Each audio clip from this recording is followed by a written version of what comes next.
accueillir Violaine Giacomotto Chara et Anne Boucharin. Donc Violaine est une habituée de l'Espace Mendès France et de la revue L'Actualité Nouvelle-Aquitaine, puisqu'elle est, en tant que professeure de littérature de la Renaissance et historienne des sciences, elle écrit...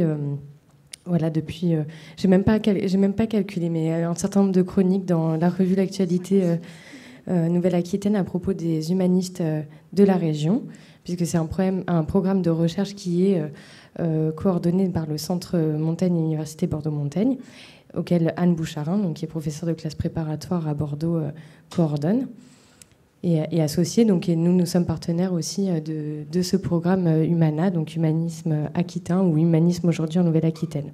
Donc je voulais juste montrer, puisque ce soir elles vont nous présenter l'un des humanistes qui est Étienne Magnalde, pour lequel il y a eu, je vais le trouver, une chronique. Oui. Voilà, parfait.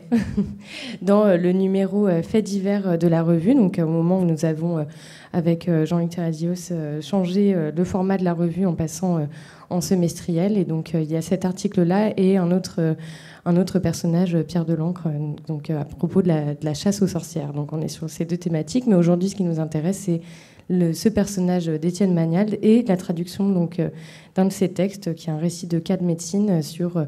Vous le verrez, une naissance prodigieuse. Ouais. Et voilà, je vous laisse en charge de la suite de la présentation. Merci à l'une et l'autre et nous pourrons bien sûr échanger avec vous par la suite. Merci Héloïse. Oui, donc la conférence qu'on va vous présenter ce soir à deux voix est issue de ce programme de recherche qui vise, en collaboration avec... diverses institutions aquitaines, dont l'Espace Pierre Mendès France, à approfondir notre connaissance des humanistes aquitains, qui sont souvent des personnages négligés. Voilà, l'idée du projet est partie du fait que la figure de Montaigne avait écrasé les recherches sur le reste du milieu aquitain. Et dans ce cadre, on s'est penché sur un certain nombre de livres qui sont conservés à la Bibliothèque municipale de Bordeaux, qui avaient été publiés à Bordeaux au XVIe siècle, par Simon Milange, qui est le grand éditeur bordelais, dont une petite plaquette due à la main d'un médecin bordelais qui s'appelle Étienne Magnalde, qui était le médecin de la ville, et qui a fait le récit de ce que le titre annonce comme une naissance prodigieuse qui s'est produite à Gradignan. Alors Gradignan, pour ceux qui connaissent Bordeaux, c'est la banlieue de Bordeaux et c'est les portes du campus. En 1595. Voilà. Alors, j'en dis pas plus pour l'instant sur la nature de cette naissance prodigieuse, mais cette traduction a été faite par Anne Boucharin. Moi, je fais le conseil en médecine gore, voilà, avec ses étudiants de classe préparatoire, que c'est l'occasion de remercier, parce que dans le cadre de ce projet, on a mis en place un atelier de néo-latin, donc, avec... théoriquement les étudiants de classe préparatoire et les étudiants de l'université, mais ça a été rendu à peu près impossible par le Covid. On espère y revenir à partir de l'an prochain. Mais l'idée, c'est de traduire des textes de la Renaissance en latin qui n'ont jamais été traduits avec les étudiants pour leur faire découvrir finalement la vie du latin après la période classique, et aussi pour leur faire découvrir des textes en latin qui ne sont pas tout à fait les textes canoniques de la littérature. Je pense qu'avec ce texte-là, on a eu un certain succès, vous allez comprendre pourquoi. Voilà. Et donc, on va présenter ce soir une conférence en deux temps. D'abord parler d'Étienne Magnalde, qui est une figure typique de l'humanisme aquitain, donc, qui a donné lieu à une chronique dans l'Actualité Nouvelle-Aquitaine et qui est tout à fait représentatif en fait de ce qu'était un médecin du XVIe siècle. Donc l'idée, à travers Magnalde, c'est de présenter finalement ce qu'est un médecin ordinaire du XVIe siècle dans une ville comme Bordeaux. Et puis dans un deuxième temps, on présentera le texte qu'Anne a traduit, dont on a mis la traduction en ligne pour ceux que ça intéresse sur le site du Centre Montaigne, en faisant des lectures d'extraits significatifs. Voilà, donc vous entendrez un vrai texte, un véritable texte médical du XVIe, et l'idée c'était de pouvoir peut-être modifier un peu la vision courante sur la médecine du XVIe siècle, qui est toujours présentée comme une médecine, on va dire sclérosée, pour employer un terme poli, pas très en avance. Et vous allez voir avec ce texte-là que c'est pas du tout ce à quoi on s'attend. Alors bonsoir, merci de votre accueil. Plus près. Je vais commencer par rappeler quelques éléments biographiques autour de cette figure originaire donc d'Agen, d'Étienne Magnald, ou Étienne de Magnald. Son nom porte peut-être la particule, je n'ai pas encore réussi à élucider ça dans les textes d'archives. On sait qu'Étienne Magnald est né donc à Clérac, en Agenais, autour de 1535. Alors Clérac sur la carte, ce n'est pas le plus facile à voir, mais dans l'orthographe du XVIe siècle, c'est L-E-R-A-C en bas à droite. Et donc si l'on ignore à peu près où Magnald a fait ses études de médecine, on sait qu'il est venu s'installer à Bordeaux vers 1557, où il a été en contact très vite avec la société lettrée et les notables, et en particulier l'humaniste charentais Élie Vinet, qui était professeur au Collège de Guyenne et également par la suite principal du Collège de Guyenne. Installé donc à Bordeaux, Magnald est admis assez rapidement au sein du Collège des médecins. Il y acquiert une renommée et une aisance évidente comme praticien. On sait par des actes d'archives qu'il accède à la bourgeoisie avant 1571, ce qui est un indice de sa prospérité et de sa notoriété. En 1573, lorsque les jurats et le Parlement décident d'organiser l'enseignement de la médecine dans la ville, donc le Parlement crée des postes d'enseignants à la fois pour la médecine, les cours aux chirurgiens et les cours aux apothicaires. Et Magnald fait partie des 4 médecins nommés pour devenir lecteurs. Plus précisément, Magnald s'occupe des lectures aux chirurgiens. À ses côtés, des médecins comme Pichot, donc Pierre Pichot ou Charles Rousseau, dispensent eux les cours aux futurs médecins, et Guillaume Briet, autre médecin ordinaire de la ville, dispense les cours aux apothicaires. Le mandat annuel de Magnald est régulièrement renouvelé. On a donc trace de sa présence dans le registre des abbés des compagnons chirurgiens de 1573 à 1590, ce qui veut dire qu'il a été, en plus de sa pratique clinique quotidienne auprès de ses patients, responsable de l'enseignement de la chirurgie à Bordeaux. En tant que médecin, alors je vous avais mis une petite carte de Bordeaux au XVIe siècle, je crains qu'elle soit un peu trop réduite pour pouvoir la commenter. En tant que médecin ordinaire gagé par la ville, Magnald assure, je l'ai dit, les soins quotidiens d'une patientèle, mais il est intéressant aussi de rappeler qu'il a eu à accomplir certaines formalités de médecine légale. Et on retrouve aujourd'hui dans les archives départementales un certificat établi en date du 17 mai 1579, signé de sa main, dans lequel il constate avec 3 autres collègues, médecins et chirurgiens, un suicide par pendaison. Nous allons commencer par cette lecture tout à fait édifiante. Voilà, qui montre que ces médecins de la ville avaient vraiment une tâche légale, quotidienne, au service de la magistrature de la cité.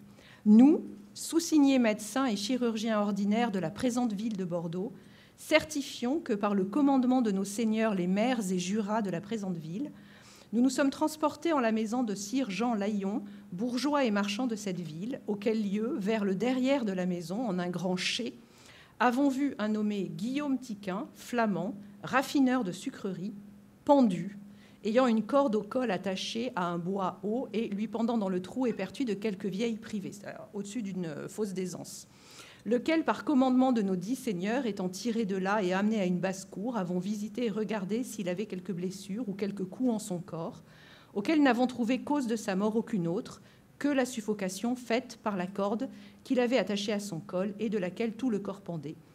Et pour ce que ci-dessus contient vérité, nous sommes signés, fait à Bordeaux ce 17 mai 1579. Voilà, donc c'est un acte qui constate que c'est bien un suicide et pas un meurtre, et que donc il n'y a pas de raison de poursuivre.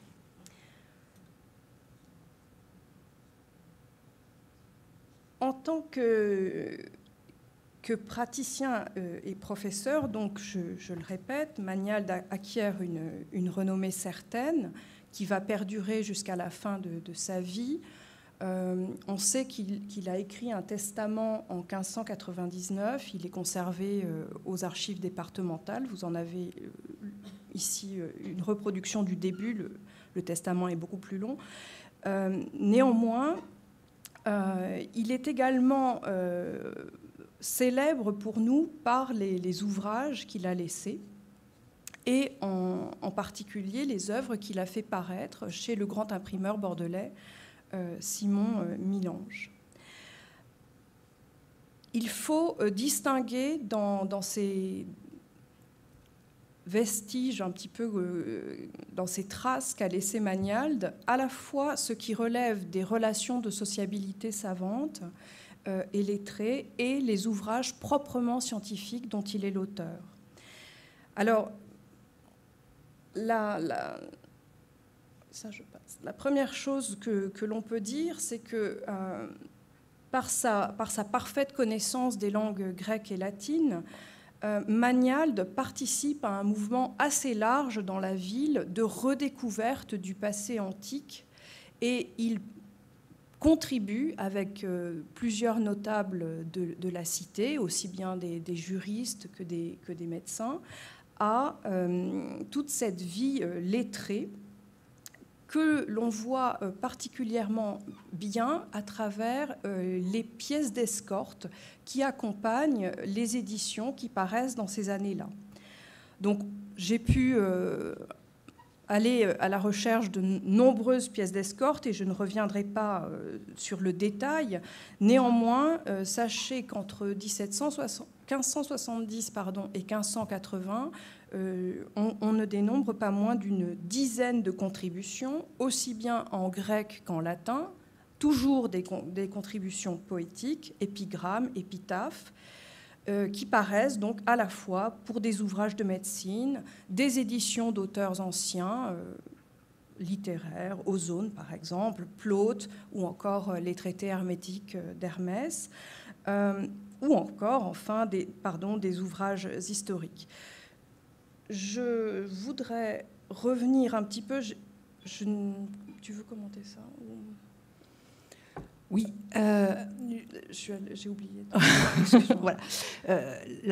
La formation d'Étienne Magnald, donc Anne vient d'expliquer qu'il contribuait aux pièces poétiques, est tout à fait caractéristique en fait de celle des médecins en général à la Renaissance, c'est-à-dire que le cursus des études de médecine supposait en France qu'on passe d'abord par une formation à la philosophie générale, ce qui explique que Magnald ait été un lettré. Alors, il y a des systèmes différents en Europe entre la formation française et la formation italienne en particulier. Et en France, les médecins, comme les juristes, passaient d'abord par des études générales, ce qui fait qu'on a peut-être une représentation très importante de leur activité comme poète. Et par ailleurs...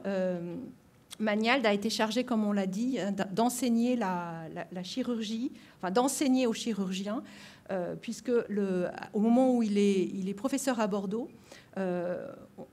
cette époque correspond à un effort important de formation de ce qu'on appellerait aujourd'hui les professions paramédicales. Et les chirurgiens étaient, au début du XVIe siècle, une catégorie du personnel soignant, enfin j'utilise des termes anachroniques, mais relativement méprisée, et les villes en particulier, et donc on le voit très bien à Bordeaux, engagent un important travail de formation, d'amélioration de ces professions qui gravitent autour de la médecine. Alors à cette époque-là, on enseigne 3 matières principales dans une université de médecine. La plus importante, c'est la médecine théorique, qui est fondée sur la lecture des auteurs antiques, d'où l'importance aussi du travail éditorial de ces médecins qui sont aussi des philologues, et qui restituent les œuvres de Galien et d'Hippocrate en particulier, mais qui travaillent aussi sur l'héritage de la médecine arabe qui est arrivé à partir du XIe et du XIIe siècle, en particulier sur le canon d'Avicenne. Il y a toute une partie de médecine dite pratique. Alors, contrairement à ce qu'on pense, il y a aussi un enseignement de médecine pratique dans les universités. Et là, c'est une médecine extrêmement vivante que les médecins enrichissent justement, on y viendra après, par leurs expériences du quotidien.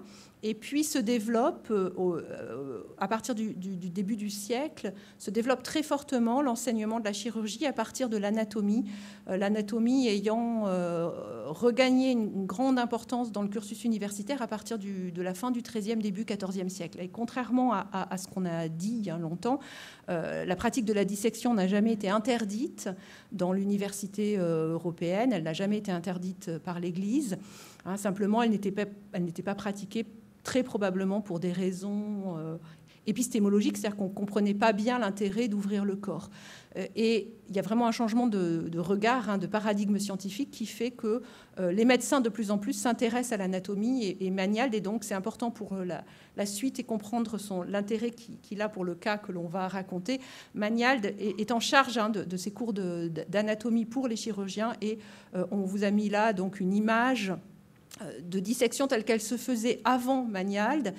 Et puis, si tu peux passer à l'image suivante, hein, justement, la première image qui vient d'un texte du XIVe siècle montre encore une pratique où le médecin, vous le voyez, enseignait depuis la chair et c'était une sorte d'appariteur qui pouvait être un chirurgien qui pratiquait la dissection. À l'époque de Magnald, on est passé à un régime différent où c'est le médecin lui-même qui dissèque. Et donc cet intérêt pour le corps, hein, est extrêmement important. Et le fait que Magnald soit chargé de l'enseignement de la chirurgie et de l'amélioration des connaissances des chirurgiens, voilà, est important pour la suite parce qu'il se révèle extrêmement attentif à l'amélioration de la formation de ce corps professionnel qui était important mais qui était largement méprisé parce que très ignorant. Voilà. Alors, au titre des compositions et des pièces d'escorte un peu originales, j'ai voulu vous présenter un peu plus précisément une contribution au recueil de Pierre de Brache, qui est un poète bordelais qui publie en 1576 chez Miange un recueil complet qui ressemble à un canzonière, et en fait en français. Et de manière très symptomatique, alors ça ne se voit peut-être pas très bien, mais Magnald est celui qui ajoute le poème latin en dessous du portrait de Pierre de Brache. Et Pierre de Brache lui rend également hommage avec un sonnet qui est donc sur la page 174 que je lis. Alors, j'essaie, mais je n'ai pas assez grandi le texte. Oui, le micro avec moi. Donc, à Étienne Magnald, docteur en médecine. De jeunes médecins, cimetière bossu, dit le proverbe vieil. Mais ta docte jeunesse, ce proverbe dément. Et notre âge confesse que pour toi ce proverbe entre nous n'est reçu. Jeune dent, vieux d'esprit, ton esprit a conçu avec des vers latins, des vers grecs, que la Grèce avouerait naturelle, mais la muse te laisse, te voyant par Galien avarement déçu.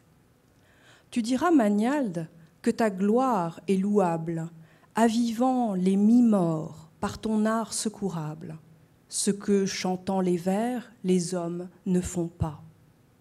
Mais quelle penses-tu la science meilleure, ou celle qui la mort retarde pour quelques heures, ou celle qui nous garde à jamais du trépas.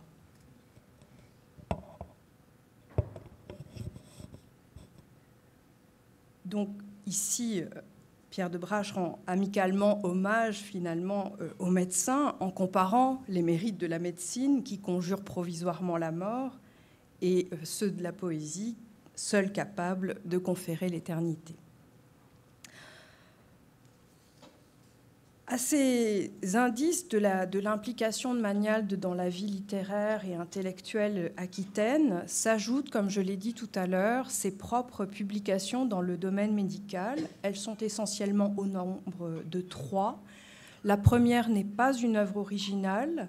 Il s'agit d'une œuvre de vulgarisation. Magnald a commencé en publiant une traduction française du traité latin de Guillaume Rondelet consacré à la vérole. Donc ce traité paraît en 1576 à Bordeaux.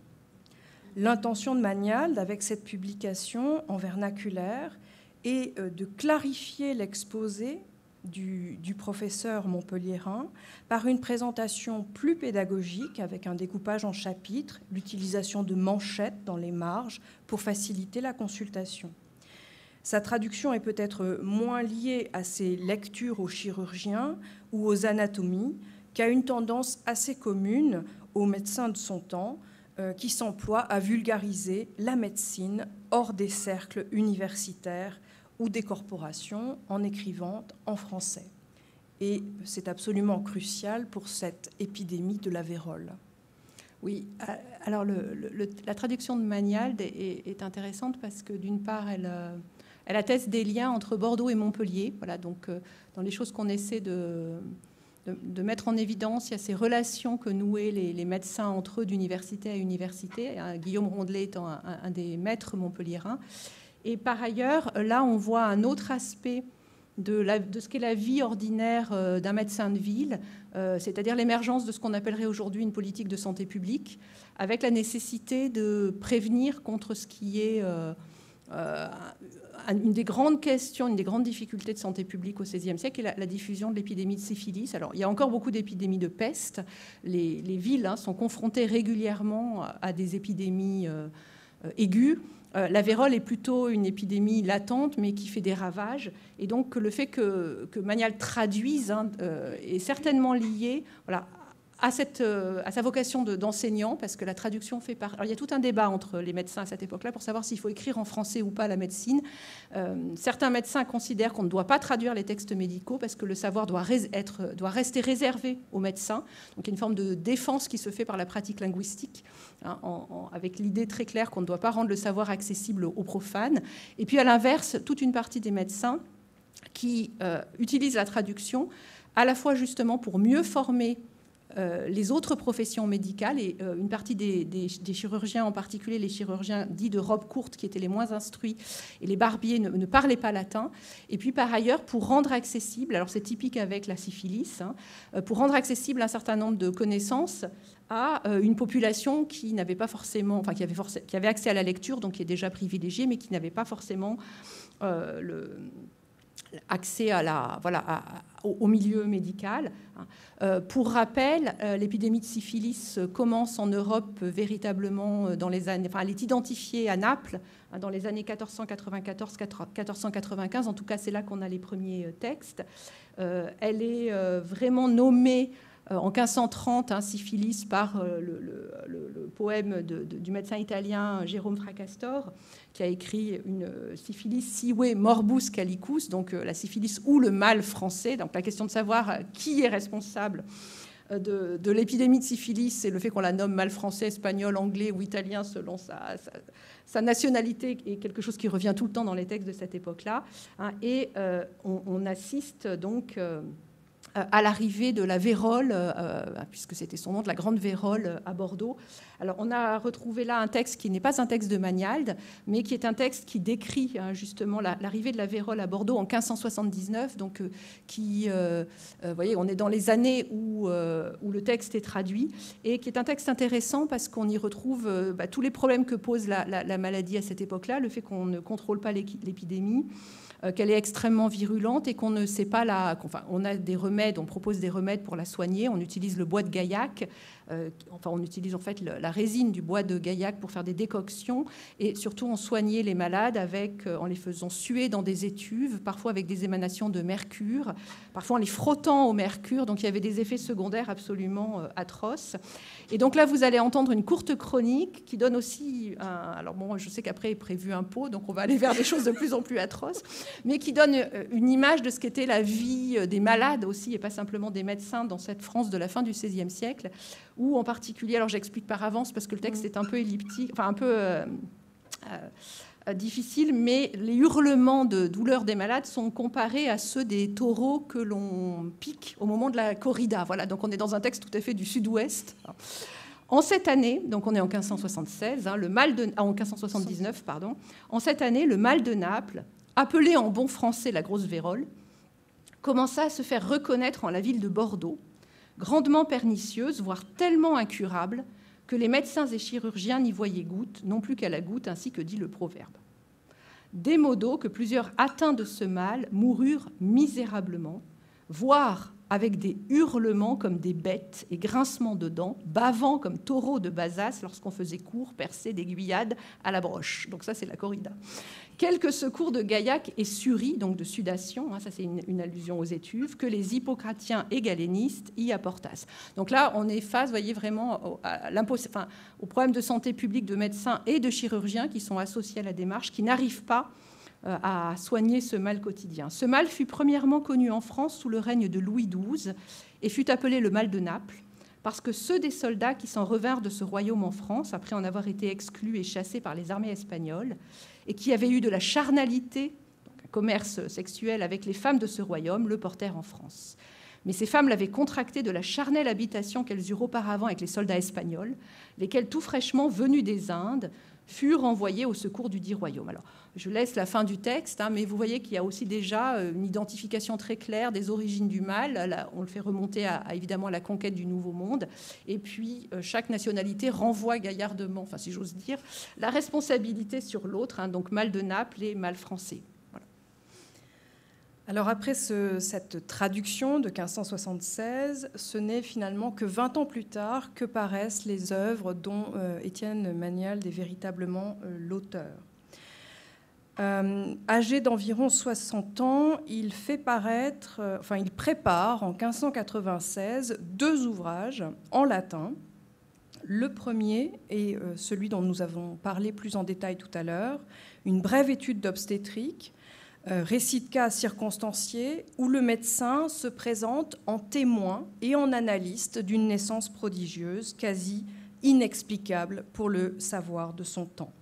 Ce texte, comme vous le voyez là sur ce frontispice, paraît également à Bordeaux, chez Millange, mais de manière posthume en 1616.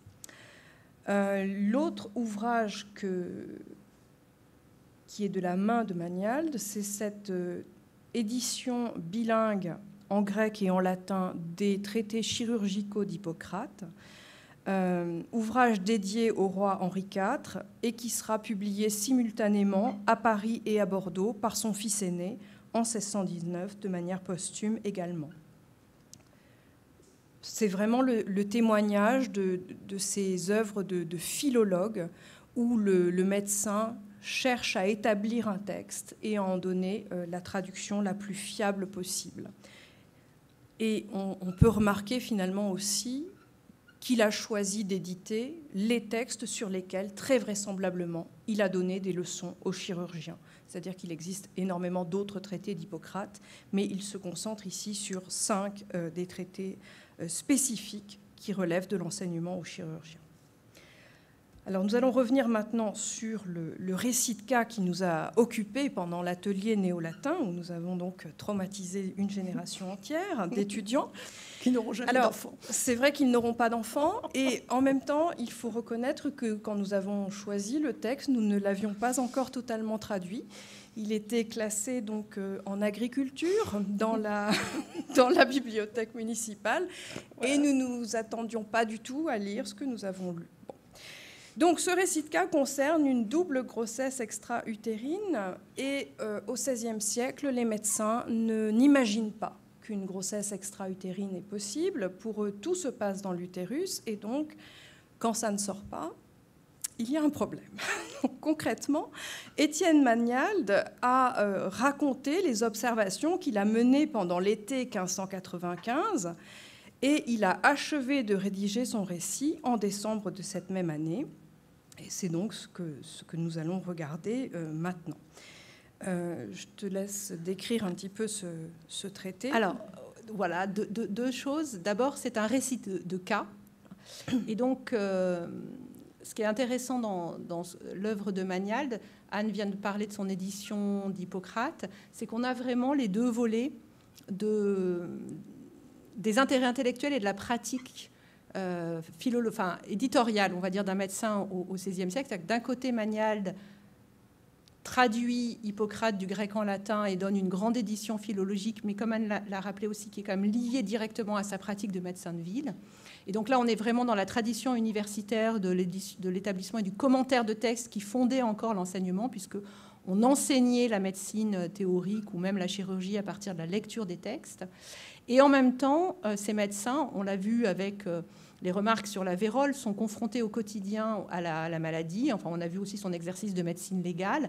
Et donc, cette pratique-là nourrit toute une littérature de la Renaissance, une littérature médicale qui a été longtemps négligée et qui corrige nettement l'image qu'on peut avoir de la médecine, qui est vraiment une littérature de récits de cas réels. Alors, parfois des cas inventés, on a des formes d'expériences de pensée ou de cas fabuleux. Là, on est allé dans Anne est allée dans les archives, on a retrouvé la pauvre patiente en question et la trace de ses nombreux enfants. Et donc, on est face à la littérature de récits de cas, si vous voulez, à la Renaissance, se développe énormément chez les médecins, et, parce que c'est ce qui sert à faire circuler les connaissances nouvelles et les cas extraordinaires qu'on n'a pas pu soigner. Donc là, on en a une trace imprimée, c'est une petite plaquette de 16 pages, mais c'est suffisamment important pour que ça ait mérité, vous voyez, une édition imprimée chez le libraire de la ville. Il y a beaucoup de récits de cas qui circulent de manière manuscrite et parfois qui donnent lieu, au bout d'un moment, à des compilations importantes. Et le texte de Magnal lui-même a circulé jusqu'au XVIIIe siècle. Après, on le retrouve dans des recueils obstétriques où, parfois sans son nom, il est mais recopié mot à mot, et il entre dans une tradition de récits de cas merveilleux. Voilà. Et donc, c'est vraiment une partie très importante de cette littérature. On a aussi une littérature qui s'appelle, dans laquelle on a des textes qui sont des conseils, des consilia ou des curationes, des récits de soins. Et donc, il y a toute une dimension très, très pratique des écrits des médecins qui se racontent entre eux comment ils ont traité tel ou tel cas, comment ils ont accompli telle ou telle cure, voilà, des correspondances aussi. Donc cette littérature-là est extrêmement vivante et en fait c'est elle qui donne accès à la médecine du quotidien. Alors l'ouvrage de Magnal est typique, c'est-à-dire qu'en fait il est en latin, il se compose en deux parties. Une première partie qui s'appelle l'Historia. Alors le terme Historia, qui est celui qu'on a au sens ancien dans l'histoire naturelle, renvoie en grec étymologiquement à la fois à l'idée d'enquête et puis à l'idée de récit. Donc c'est en fait très exactement le récit, ce que vous allez rendre, c'est le récit d'une enquête médicale que Magnal fait en partie a posteriori sur un cas de naissance, de grossesse prodigieuse qui a commencé avant qu'il arrive. Et puis donc il raconte très très minutieusement ce cas qu'il a reconstitué à partir des témoignages. Et puis la deuxième partie du texte est intitulée Observatio, donc observation. Et là, ce sont ces réflexions de médecins lettrés, formés à l'érudition grecque, latine et arabe sur ce cas incompréhensible qu'il a rencontré. Et donc le texte est très nettement structuré. L'Historia et les Observationes, par lesquels il essaie d'analyser en fait ce qu'il a consigné. Et c'est un exemple absolument caractéristique de cette littérature médicale du quotidien, voilà, qui donne accès à la pratique réelle finalement. Alors, nous allons vraiment rentrer dans le texte maintenant avec toujours ce système de présentation à deux voix, avec des lectures d'extraits.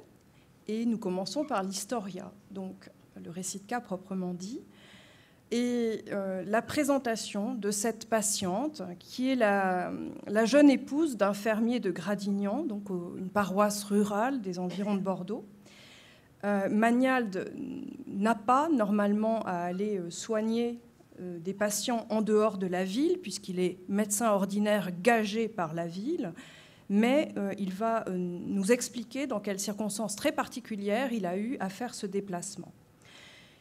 Dans ce début, le médecin pratique véritablement ce qu'on appelle aujourd'hui une anamnèse, c'est-à-dire qu'il revient sur les antécédents médicaux, les différentes grossesses de cette paysanne qui s'appelle Guiraud de Lafont et qui est l'épouse de M.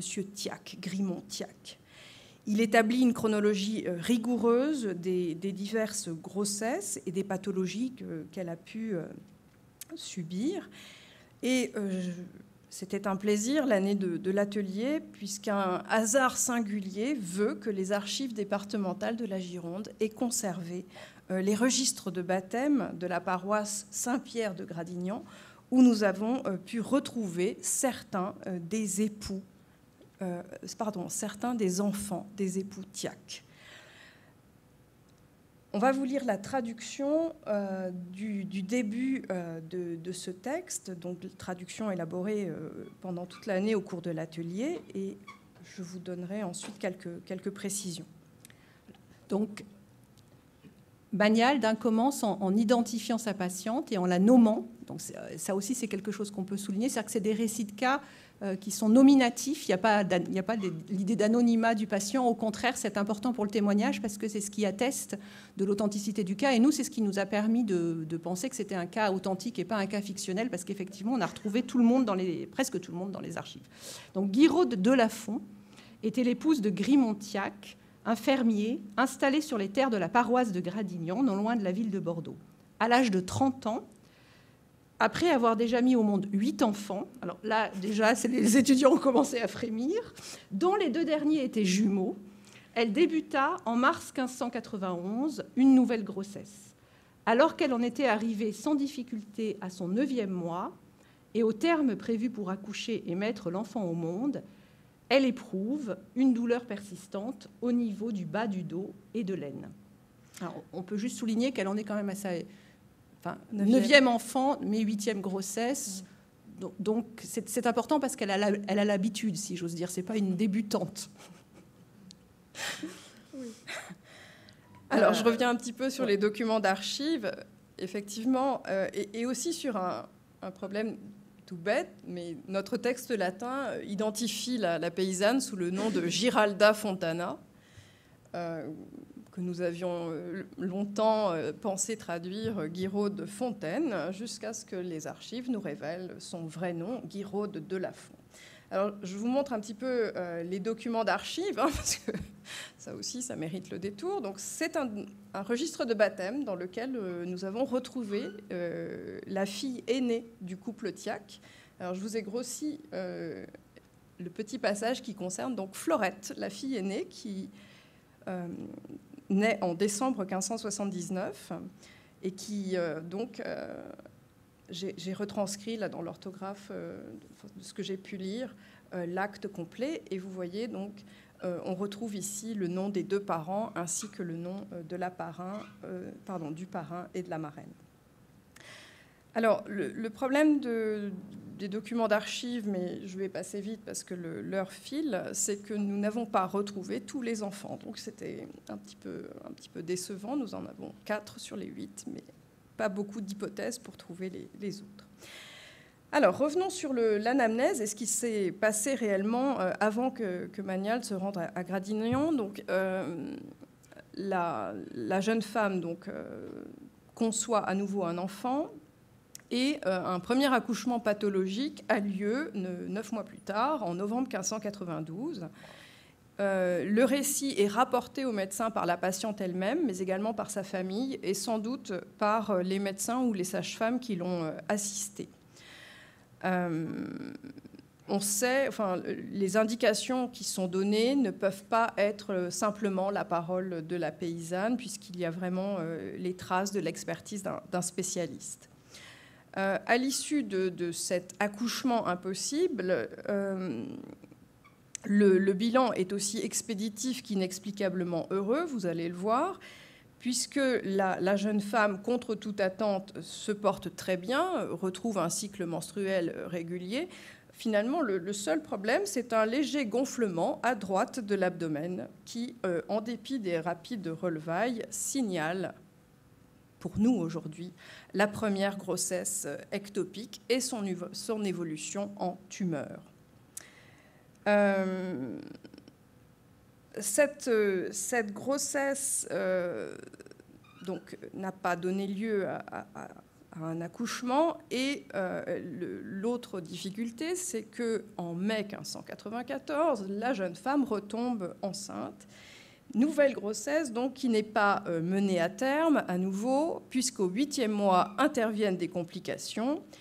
Cette fois, Guiraud s'en remet à 2 sages-femmes qui, voyant la situation, l'abandonnent. Voilà. Donc, une première fois, elle n'a pas accouché, hein, en fait. C'est ça l'idée. Elle retombe enceinte. Donc, on va lire ce passage-là. Alors, on arrive de nouveau au 8e, 9e mois, d'après à peu près le récit de la patiente. Les contractions sont douloureuses. Ses organes génitaux sont humides. On fait venir la sage-femme. Pour l'accoucher, elle installe la femme enceinte, l'encourage dans le travail. Un liquide épais, clair et abondant s'écoule. Les efforts de la parturiente demeurent jusqu'au bout vains et inefficaces. À partir de ce moment-là, le fœtus resta dans l'utérus, sans mouvement, comme c'est le cas lorsqu'il est mort à l'intérieur. Cependant, la délivrance ne se produisit pas. Cette femme ne ressentit plus par la suite le mouvement du fœtus, ni aucune contraction, et elle ne ressentit pas non plus de douleurs accrues. Elle se découvrit néanmoins un singulier gonflement au niveau de l'abdomen, mais du côté droit seulement. Donc ça, c'est la première grossesse. Elle reçoit alors d'un médecin le conseil d'utiliser un purgatif. Elle se purge donc 2 matins de suite, mais la purgation ne fait pas disparaître ni diminuer le gonflement. Et quelques jours après, de malade qu'elle était, elle recouvre la santé et s'en retourne travailler au champ. Et de sa matrice saine, les menstrues s'écoulèrent à date fixe et régulière pendant 2 ans, jusqu'à ce qu'au mois de mai 1594, elle conçoive à nouveau. Donc voilà la 2e grossesse. Et tout ça, c'est le récit reconstitué par le médecin. Vous voyez qu'il le raconte au présent. Il y a un côté très vivant. Son ventre grossit, les signes d'une véritable grossesse se manifestent, et au moment voulu, elle observe le mouvement du fœtus qu'elle a conçu. Pendant le 8e mois, néanmoins, elle sent le fœtus s'agiter de façon irrégulière, violente, et ressent une douleur au niveau des lombaires et du bas-ventre. Se rappelant sa précédente dystocie, alors là, Magnald utilise un terme en grec, dans le texte en latin, un terme extrêmement savant, donc on entend aussi le mélange de la voix du médecin et le mélange du récit de la patiente. Elle fait venir 2 sages-femmes et les supplie d'employer tous leurs soins pour éviter au fœtus comme à elle-même un malheur.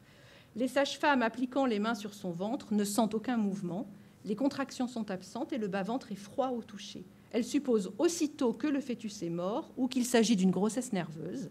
Et la jeune femme, épuisée et accablée par l'épreuve et la douleur, ne s'avoue pas encore brisée ni vaincue.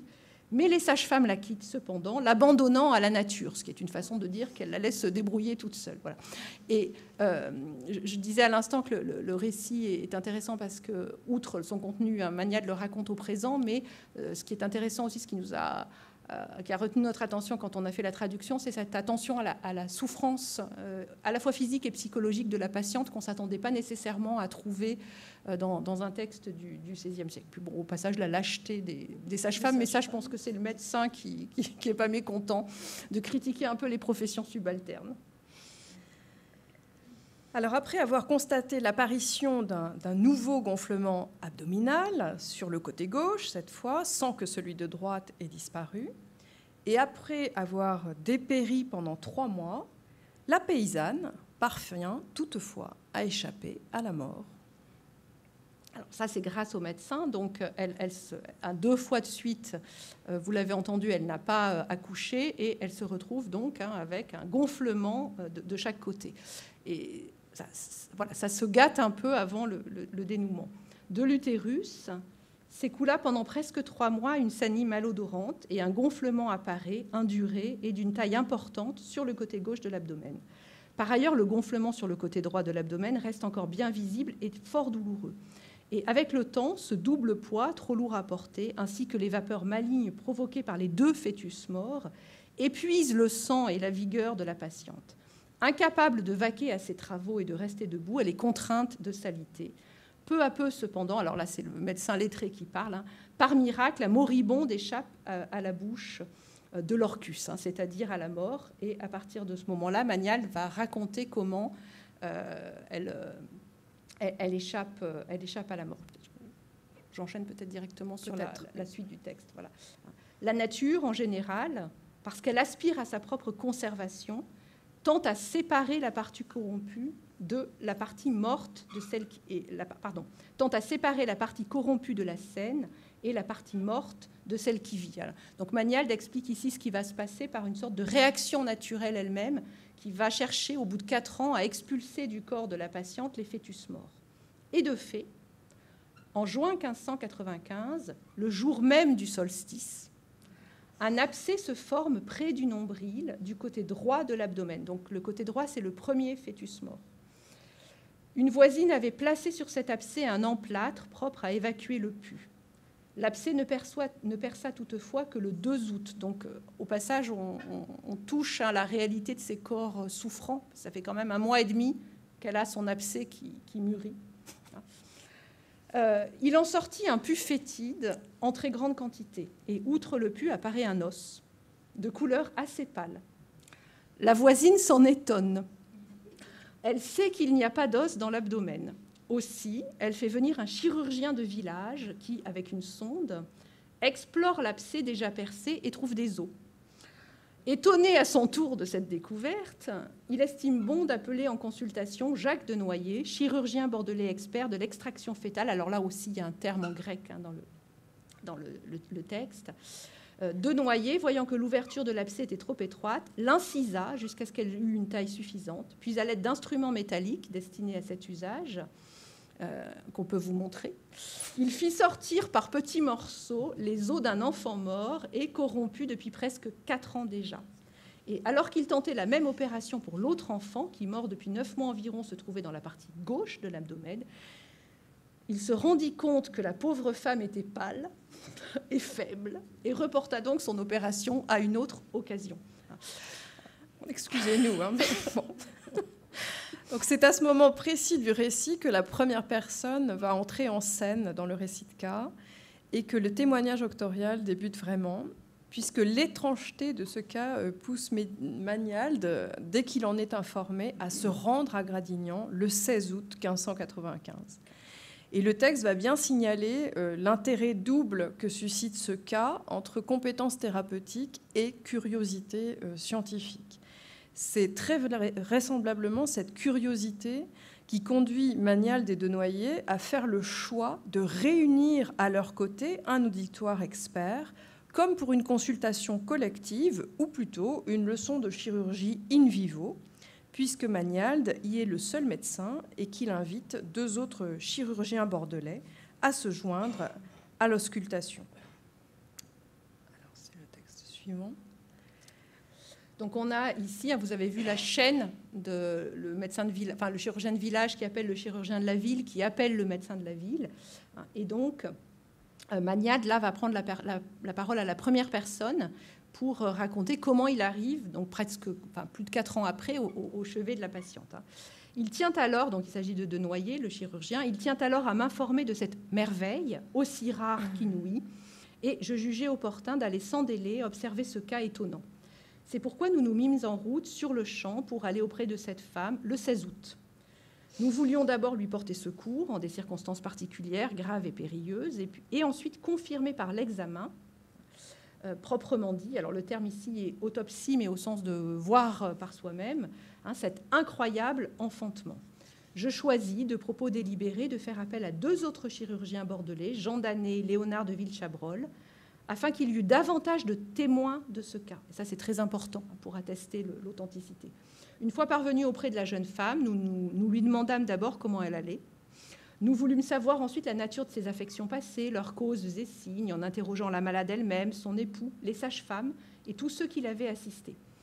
Après avoir mené cette enquête, à la faveur d'un assez long interrogatoire, nous l'exhortons à garder confiance et courage, et nous lui faisons en toute bonne foi la promesse de lui porter assistance avec toutes les ressources de notre art. Et nous auscultons enfin la région affectée, son ventre. Nous observons l'ouverture de l'abcès sur le côté droit de l'abdomen, près du nombril. C'est de là que les os du premier enfant mort, ainsi qu'une grande quantité de pus, étaient sortis. Et nous trouvâmes par ailleurs du côté gauche de l'abdomen un gonflement important et dur au toucher, et nous affirmâmes que se trouvait à cet endroit, sous la peau, le crâne du second enfant mort. Voyant qu'il nous était impossible de le faire sortir par l'ouverture de l'abcès, les chairs se refermaient déjà. Nous nous demandâmes s'il fallait d'abord élargir l'orifice ou plutôt inciser l'épigastre gauche. Et nous reportâmes néanmoins toute l'opération à un autre jour. Donc cette consultation du 16 août a permis la reconnaissance et l'identification du mal, mais vous l'entendez, l'intervention est repoussée à une 3e consultation qui aura lieu 4 jours plus tard, le 20 août, Et cette fois, aux 4 praticiens précédemment nommés, s'ajoutent encore 4 autres experts bordelais, conviés par Magnald, son confrère, le médecin Guillaume Brier, 2 chirurgiens et un pharmacien. À nouveau, Magnald va noter l'auscultation collective en utilisant le pronom pluriel, et il est attentif aussi aux réactions de la patiente qui, étonnamment, peine à se laisser convaincre de l'opération, en dépit d'une réunion aussi prestigieuse à son chevet. Ensuite, sont décrits rapidement l'intervention chirurgicale elle-même et les soins post-opératoires. Le 20 de ce même mois d'août, nous visitâmes de Rechef la malade en compagnie des mêmes chirurgiens. Donc, se joint ce qu'on a énuméré. Ils voulurent voir de leurs propres yeux ce cas admirable et se présentèrent à cette femme comme des sages garants pour lui faire recouvrer la santé. Après en avoir délibéré ensemble, nous décidâmes, parce que l'ouverture de l'abcès nous paraissait trop étroite, d'inciser l'épigastre sur une autre partie de l'abdomen, loin de l'abcès, à l'endroit où le gonflement qui trahissait le crâne de l'enfant mort était le plus marqué. La jeune femme refusait qu'on l'incisât. Néanmoins, après l'avoir persuadée de cette nécessité, nous lui présentâmes un cordial, donc un peu d'alcool, destiné à éviter que ses forces ne l'abandonnassent. Aussitôt, nous incisâmes l'abdomen et par l'orifice de l'incision, nous fîmes sortir morceau par morceau les os de l'enfant mort. Tout de suite après, nous refermâmes les lèvres de la plaie de 5 points de suture, en espérant que le pus restant pourrait facilement s'écouler par l'ouverture de l'abcès. Donc, il ne pose pas un drain, mais il y a déjà cette idée de laisser une petite incision qui va permettre en fait le drainage. Nous appliquâmes de quoi cicatriser la plaie de l'incision et par la suite, la femme guérit en peu de temps.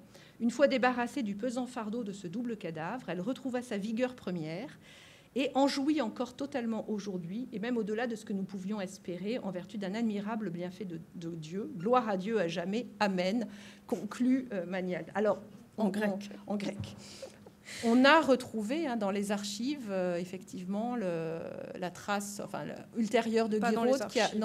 Dans des traités médicaux. Voilà. Non, mais elle a vécu 10 ans, je veux dire. Oui, mais dans un traité médical, en fait, on trouve des traces du fait qu'elle a survécu 10 ans à cette double grossesse ectopique. Alors on entre tard, mais vous nous direz s'il faut arrêter, dans un compte-rendu rapide de l'observation. Alors dans l'observation, ce qu'il faut retenir, c'est que Magnald va se concentrer sur tout ce qui fait l'étonnement de ce cas, parce que réellement, une grossesse qui se déroule en dehors de l'utérus, c'est un impensé pour les médecins de ce temps.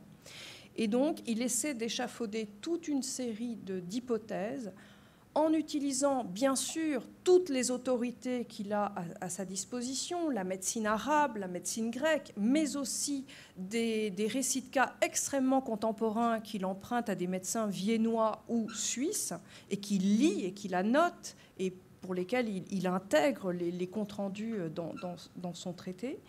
Et à partir de cela, il essaie, bien entendu, d'expliquer ce qui s'est passé en marquant toujours une extrême prudence, ou en tout cas une extrême révérence face à ce qu'il appelle les mystères de la nature, qu'il serait peut-être tout à fait indu d'aller forcer. La curiosité a aussi ses défauts.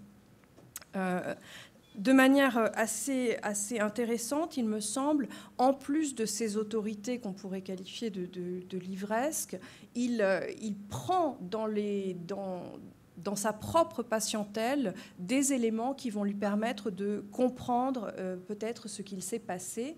Et il intègre, il enchâsse dans le récit de cas de Guiraud de Lafont un autre récit de cas, une autre grossesse donc, qui a conduit à la mort de la patiente, la femme d'un libraire bordelais donc, qui décède après n'avoir pu donc expulser l'enfant qu'elle portait, et sur laquelle un chirurgien pratique une autopsie post-mortem en présence de Magnald, et Magnald comprend comment finalement des fœtus peuvent s'échapper de l'utérus, aller se loger donc dans l'abdomen et ne pas peut-être entraîner la mort de la patiente systématiquement.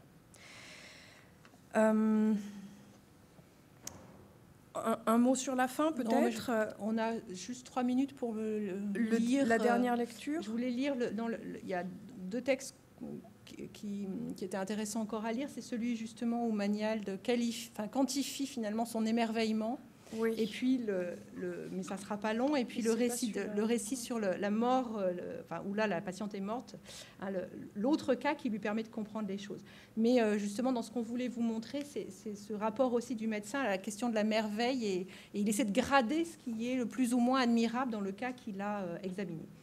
Donc, il vient de raconter, reconstituer toute l'histoire de ce non-accouchement, finalement, le titre est usurpé. Et il conclut « Aucun effort de la mère ne parvint à l'expulser, le fœtus, aucun geste de la sage-femme à le faire sortir. Rien de vraiment admirable à cela, le fœtus est mort. C'est le motif principal de la difficulté à le faire sortir. » Donc la non-expulsion est normale pour lui. Ce qui, en revanche, est admirable, c'est la manière dont la femme parvint à rester en vie avec ce fœtus mort à l'intérieur d'elle, en train de se putréfier. De fait, laisser les secondines, c'est-à-dire le placenta, se putréfier dans l'utérus, revient bien souvent à condamner l'accouchement au trépas. Donc ça, il le sait parfaitement. Ce qui, enfin, passe toute l'admiration, c'est que le fœtus mort resta pendant 4 ans à l'intérieur du ventre de sa mère. La suite n'est pas tant admirable à mes yeux que proprement incroyable. À partir de ce moment-là, la femme ne fut pas en danger de mort, elle ne souffrit d'aucune invalidité physique, elle vécut au contraire en bonne santé en travaillant au champ. Elle eut pendant 2 ans des menstruaux prévus et à la fin, merveille des merveilles, elle fut à nouveau enceinte. Voilà. Et donc, je passe la suite, mais vous voyez la gradation, c'est normal, c'est surprenant, c'est admirable, c'est incroyable, et merveille des merveilles, elle recommence. Et donc, comme l'a expliqué Anne, on saute au dernier texte, il est appelé pour un constat, donc un autre récit de cas enchâssé, d'une autre grossesse qui a posé problème. Donc voici ce qu'il raconte. Un fœtus, de plus qu'un fœtus ait pu être expulsé par la partie inférieure du corps, proche de l'orifice de l'utérus, je l'ai personnellement constaté chez l'épouse du libraire bordelais Guillaume de la Motte. Elle est restée 3 ou 4 jours en travail, qui fut difficile et laborieux, et au bout de ce temps, ses forces se mirent à diminuer, elle fut prise de sueur froide. Pourtant, l'enfantement n'avançait pas. Je suis appelée à son chevet au calendes de septembre de l'année 1595 pour prescrire une potion destinée à provoquer l'enfantement. Je vois que cette femme en mal d'enfant se soulève avec peine, le sommeil l'accable, son pouls est faible et languissant, et je remarque chez la parturiente que le corps est plutôt mou, d'une couleur blanchâtre. Comme je constate également que l'abdomen est froid, je déclare le fœtus mort et la mère proche du trépas. Pour lui redonner des forces, je prescris un cordial et la persuade d'accepter un lavement pour faire sortir le fœtus. La nature, irritée par ce procédé, pourrait ainsi expulser les excréments et du même coup le fœtus mort. Mais que ce fût le cordial ou le lavement, j'administrai tout en vain et la mère mourut dans la nuit qui suivit. Le père convoque aussitôt un chirurgien pour pratiquer une incision et extraire de l'utérus le fœtus dont il soupçonnait encore la présence à l'intérieur. Le chirurgien incisa, ouvrit la partie gauche de l'épigastre. Il trouva le fœtus mort entre le péritoine et les intestins. Il avait corrodé la partie inférieure gauche de l'utérus et pénétré jusqu'aux aines. Le chirurgien me voulut à ses côtés pour observer ce phénomène. J'admirai là l'épaisseur de l'utérus, qui était de 2 doigts au moins, ainsi que la partie corrodée. Ma déduction fut immédiate. C'était cette partie qui avait permis aux 2 cadavres de sortir lors de l'enfantement prodigieux dont je parle ici. Voilà. Et donc, il peut observer, j'allais dire in vivo, sur le corps de cette malheureuse femme, un cas de grossesse abdominale. Et il fait le constat, effectivement, qu'il peut y avoir un fœtus qui se développe dans le péritoine. Et il comprend a posteriori que c'est ce qui s'est passé pour Guiraud de Lafont. Et il conclut... tu veux que je lise ? Voilà, vas-y. Donc, ils sont le dernier mot. La fin le traité s'achève par cette profession de foi du médecin qui se veut à la fois pédagogue et respectueux. Pour ma part, parce que je suis bien conscient de ma faiblesse et n'oublie pas la pauvreté de mon talent, je refuse d'examiner plus avant ces mystères par crainte de montrer trop de curiosité à explorer les arcanes de la nature. Mais je refuse tout autant de priver la postérité de ce spectacle rare et admirable, par crainte de voir disparaître avec moi ce que j'ai pu voir et apprendre. Je suis par caractère bien incapable de dissimuler un savoir qui pourrait être utile à la vie humaine. C'est pour cette raison que j'ai fidèlement composé ce récit de cas et que je l'ai confirmé par de fidèles témoignages afin qu'il puisse trouver foi auprès des générations futures. Je vous remercie. Voilà. Merci.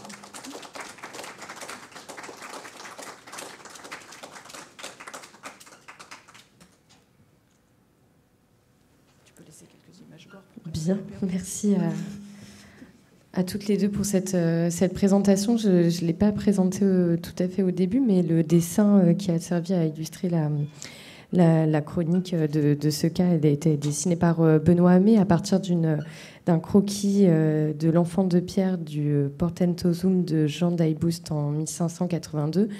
Donc moi, la question que j'avais, c'est finalement, il y a quand même un peu une connaissance, en tout cas, il y a une littérature à ce moment-là qui se développe en gynécologie sur ces cas, alors que j'ai l'impression qu'avant, il n'y avait pas vraiment de connaissance. En tout cas, les traités de gynécologie, celui que j'ai en tête, c'est Moyen-Âge, c'est Trotula de Salerne, mais après, il n'était pas connu. Il en existe beaucoup d'Hippocrate, mais ce sont des considérations beaucoup plus générales. Et effectivement, je trouve dans cette deuxième moitié du XVIe siècle que commencent à fleurir des récits de cas très spécifiques avec des problèmes d'obstétrique. Le premier cas d'Hytopédion, c'est donc le livre de Sens, celui de la grossesse de 1582. Ce pauvre Lithopédion, donc fœtus calcifié qu'on a sorti du ventre de sa mère après 28 ans, dans les entrailles de Madame Chatry, est devenu un objet donc, connu de tous les cabinets de curiosité européens, donc un objet de collection. Et il existe aussi donc, ces traités dont je parlais, strictement contemporains, là, 10 ans, 15 ans avant, à Vienne et à Bâle, donc sur des cas d'obstétrique difficiles. Ouais. Est-ce que vous avez des questions ou... Merci. Alors j'ai vraiment une question tout à fait anecdotique, mais est-ce que Magnald a gardé les os qu'il a extraits ou... On n'a aucune trace. Pas qu'on sache. Je ne les ai pas retrouvés. Non, je ne crois pas. Non, parce qu'il n'y a pas de lithopédion pour le coup. Ouais. Oui, il y a des os et du pu, mais il n'y a ouais. pas le bel œuf qui y avait à Sens. Donc ça n'est pas très spectaculaire en fait. Alors peut-être qu'il les a gardés, mais on n'a pas du tout de... Il ne le dit pas en tout cas. Non, il ne le dit pas. D'accord. Il ne le dit pas, il ne mentionne pas du tout. On ne sait pas si... On ne sait pas ce qu'ils en ont fait, on ne sait pas s'ils ont enterré les... On ne sait pas du tout si ça a été conservé drôle parce comme que curiosité le ou aurait si... pu... Parce qu'ils auraient pu enterrer aussi. Enfin, ils peuvent avoir recueilli les os, puisqu'en fait, ils sont sortis, si j'ose dire, à des moments différents. Donc, les deux fœtus sont identifiés. Ils les ont peut-être... Enfin, je ne sais pas, on ne sait pas du tout. Il n'en parle pas. Non, il n'en parle pas. Pas du tout. C'est étrange qu'il ne parle pas du tout de ça, enfin, du devenir de ces restes. Quand on voit que parfois les médecins conservent les calculs, ils auraient pu conserver ces os. Oui, c'est assez fréquent. Ambroise Paré garde les bizarreries qu'il a trouvées dans les corps autopsiés. Donc, peut-être que les chirurgiens l'ont gardé, mais mais en tout cas, il n'en parle pas. Mais bon, en même temps, c'est quand même enfin, pour lui, ça reste des enfants morts. Moi, je sais pas. Je pense qu'ils les ont enterrés, mais... Ouais. Oui, mais comme il en parle comme de merveille, il aurait pu... Oui, mais la merveille c'est qu'elle retombe enceinte. Oui, c'est qu'elle soit toujours vivante, en fait. Oui, alors l'ultime merveille, c'est qu'elle soit toujours vivante. Bon, alors, elle n'a plus jamais eu d'enfant. On peut peut-être mettre fin à cet insoutenable suspense. Ah oui, ça, enfin, que nous de chaque côté, non, il n'y a plus de traces. Elle a vécu 10 ans tranquille.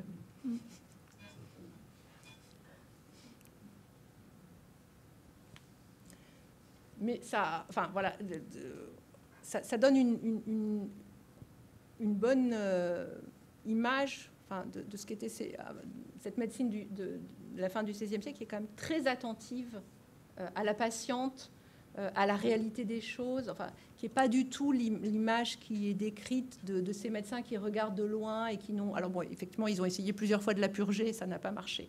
Mais voilà, c'est pas une médecine qui se réduit à la purge et à la saignée ou qui se réduit à des considérations théoriques venues des livres antiques. Magnald compulse vraiment, enfin là, on n'a pas eu le temps de faire le détail, mais tous les textes qu'il peut réunir jusqu'au plus contemporain.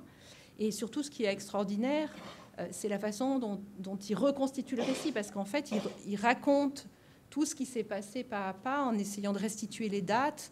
D'abord, des fois, d'ailleurs, il y a des moments où c'est... On ne sait pas si c'est à cause du changement de calendrier. Enfin, il y a des petites incohérences dans la chronologie, mais il arrive 4 ans après et il prend le temps d'interroger tout le monde, de tout reconstituer avant de l'ausculter finalement et d'essayer de proposer une solution.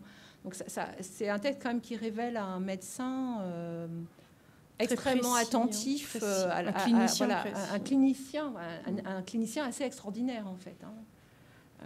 Quand on pense qu'elle a survécu, moi je suis assez d'accord avec lui, c'est incroyable. Enfin, je regrette qu'il n'y ait pas d'analyse de sang et qu'on ne puisse pas faire sa numération en formule sanguine. Voilà, parce que je pense qu'elle avait un taux de globules blancs qui devait être absolument remarquable.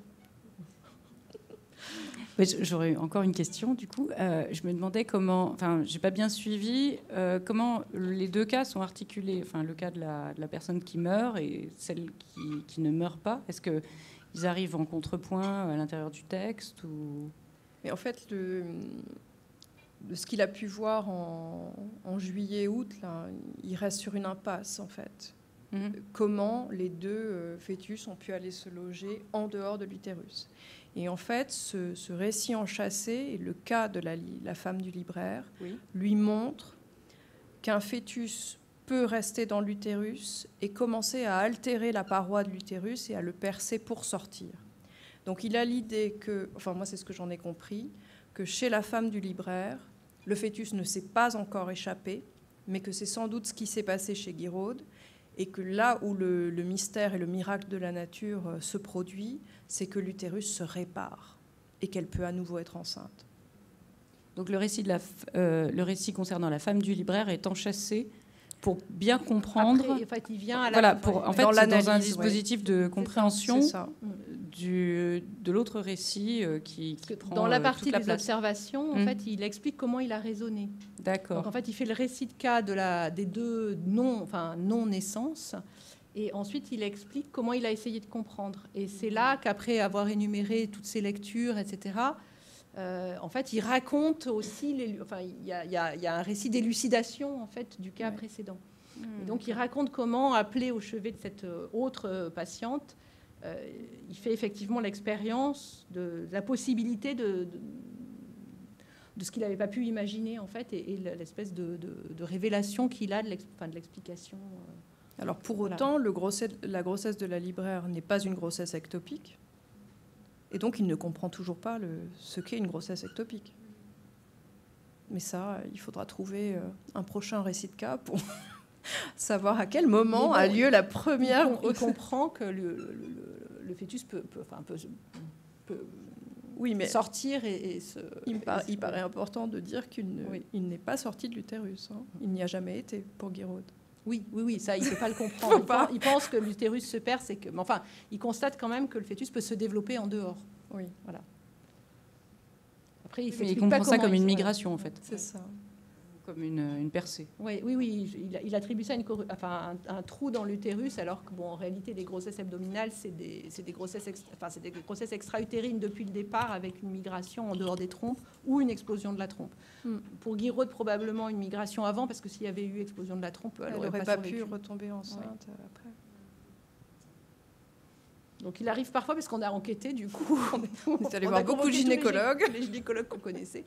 Et en fait, il arrive tout simplement qu'il y ait une grossesse extra-utérine avec une lésion dans la trompe qui fait ou un petit défaut anatomique qui fait que le fœtus peut s'échapper de la trompe. Donc il faut déjà en fait une grossesse extra-utérine et ensuite que le fœtus s'échappe de la trompe. Et en fait, ça arrive plus souvent qu'on ne croit, puisque ça s'observe encore aujourd'hui dans des pays où il n'y a pas d'imagerie médicale. Toutes ces grossesses sont interrompues grâce à l'imagerie médicale, mais dans les pays où elle n'est pas développée, ce type de grossesse a lieu très régulièrement. Ça se produit. En fait, c'est un cas sur 1000. C'est bien attesté en réalité. C'est pas rarissime. C'est pas rarissime du tout. Ce qui est rare, c'est qu'il ait été là, mais... Oui, pardon. Est-ce qu'on a des éléments biographiques concernant la suite de la carrière de Magnard ? Il meurt Alors, je pense, lors de la peste de 1599, qui a été décrite par son confrère Guillaume Briet. J'ai le testament donc, qui a été insinué à la fin du mois d'août 1599 dans les archives. Ça ne veut pas dire qu'il est mort, puisqu'on écrit son testament avant de mourir. Néanmoins, au mariage de sa fille, début 1601, il n'est pas là. Et c'est sa femme, sa seconde femme, qui est mentionnée comme veuve. Donc, j'ai une petite hésitation encore, mais voilà, entre la fin 1599 et début 1601. Bien, on va conclure là-dessus. Merci beaucoup à l'une et l'autre pour cette conférence. Et merci à vous d'avoir tenu le choc.